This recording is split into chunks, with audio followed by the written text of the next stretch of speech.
प्रधानमंत्री नरेंद्र मोदी द्वारा सबका साथ सबका विकास और सबका विश्वास का नारा देकर देश की सत्ता में आए और मुस्लिम महिलाओं का हिमायती बनकर मुस्लिम महिलाओं के लिए 3 तलाक का कानून लाए थे। उस कानून को गलत बताते हुए भोपाल से राज्यसभा सांसद और मध्य प्रदेश के पूर्व मुख्यमंत्री दिग्विजय सिंह ने राज्यसभा में मुस्लिम महिलाओं को हक दिलाने का राग अलापने वाली मोदी सरकार को बेनकाब कर दिया। जो कानून लाया गया है और जिस प्रकार से और जिस उद्देश्य से लाया गया है, हम उसके भी खिलाफ हैं। समस्या इतनी बड़ी नहीं थी। शिया और वहाबी लोग तो इसको मानते भी नहीं हैं। सुन्नी में भी हनाफी सुन्नी इसको थोड़ा मानते हैं और मुश्किल से 400-500 ऐसे प्रकरण होंगे 17-18 करोड़ जनसंख्या में जो इससे प्रभावित होते हों, और वो भी सुप्रीम कोर्ट के आदेश के बाद, जहां उसे अनकॉन्स्टिट्यूशनल अनकुरानिक डिक्लेयर किया गया। इस कानून की आवश्यकता नहीं थी। मौजूदा कानून में ही प्रावधान इतने थे कि उसका निराकरण किया जा सकता था। माननीय मोदी जी जब से दूसरी बार प्रधानमंत्री बने हैं, सबका साथ, सबका विकास और सबका विश्वास की बात उन्होंने की है। किन के विश्वास की?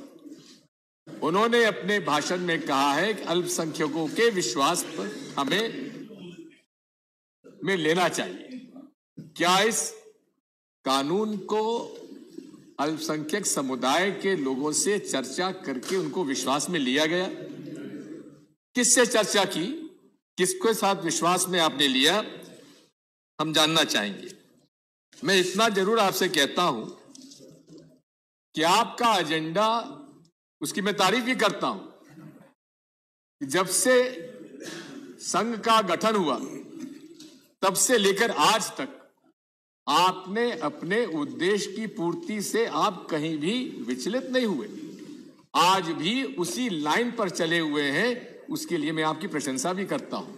लेकिन प्रश्न इस बात का है कि आप जब Muslim women protection rights of marriage की बात करते हैं, तो जैसा मेरे मित्र ने कहा कि लिंचिंग में जो प्रभावित लोग हैं, जिनकी हत्या कर दी गई, उनकी महिलाओं के बारे में कभी आपने सोचा?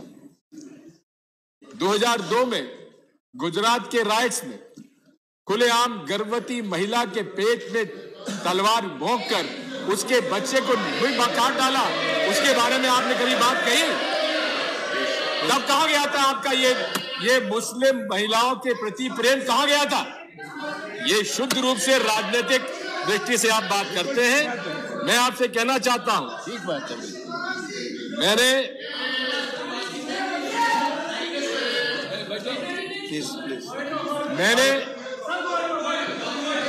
under which rule? No point of order. If you will not yielding, please be a second. मैंने आपसे अनुरोध किया है कि जो संशोधन मैंने दिए उस पर मैं अलग से आपसे बात करूंगा, क्योंकि इसमें क्रिमिनल लायबिलिटी को लाना उचित नहीं है। हमारे हिंदुओं में ऐसी प्रथाएं हैं। राजस्थान के लोग यहां बैठते हैं, गुजरात के हैं, मध्य प्रदेश के हैं। अनेक जातियों में आज भी नातरा की प्रथा है, झगड़े की प्रथा है। नहीं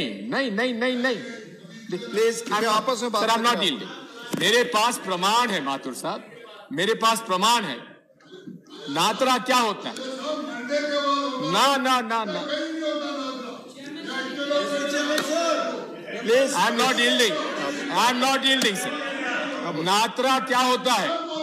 हिंदू जब बाल विवाह हो जाता है, आज भी बाल विवाह कई जगह होता है, अगर कोई पति अपनी पत्नी को छोड़ देता है और उसके बाद पति दूसरी शादी कर लेता है, तो पत्नी जो लड़की छोड़ दी गई है, उस परिवार को अगर उस लड़की की दूसरी शादी करनी है तो उस को लाखों रुपए उस पति को देना पड़ता है जिसने छोड़कर दूसरी शादी कर ली। यह आज भी प्रथा है और अनेक जातियों में है, आदिवासियों में भी है, हमारे पिछड़ा वर्ग में अनेक जातियों में है, आज भी ये प्रथा है। क्या उनके लिए हिंदू प्रोटेक्शन बिल आप लाएंगे माननीय मंत्री जी?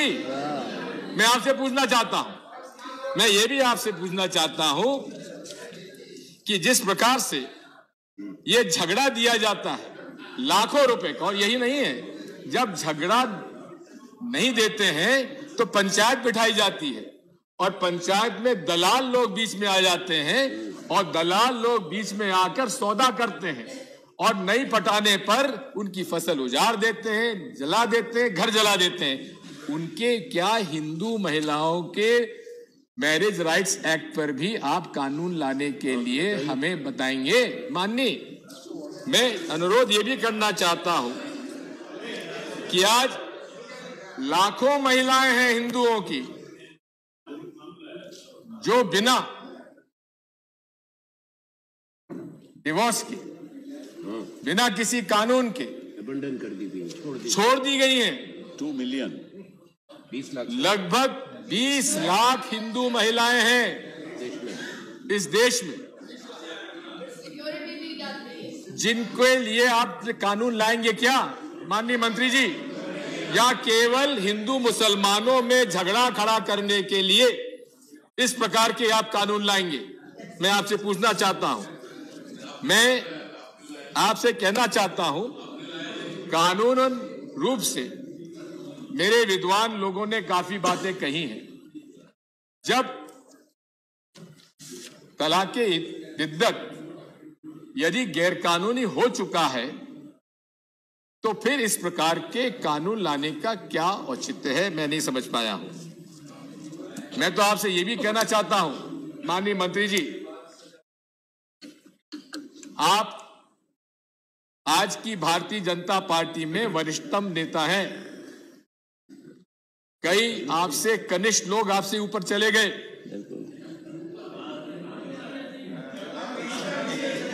मैं आपसे कहना चाहता हूं कि क्या माननीय मंत्री जी आप उन लोगों को भी सलाह देंगे जो आपसे कनिष्ठ हैं लेकिन ऊपर चले गए हैं, आपसे ओहदे ज्यादा ऊंचे पहुंच गए हैं?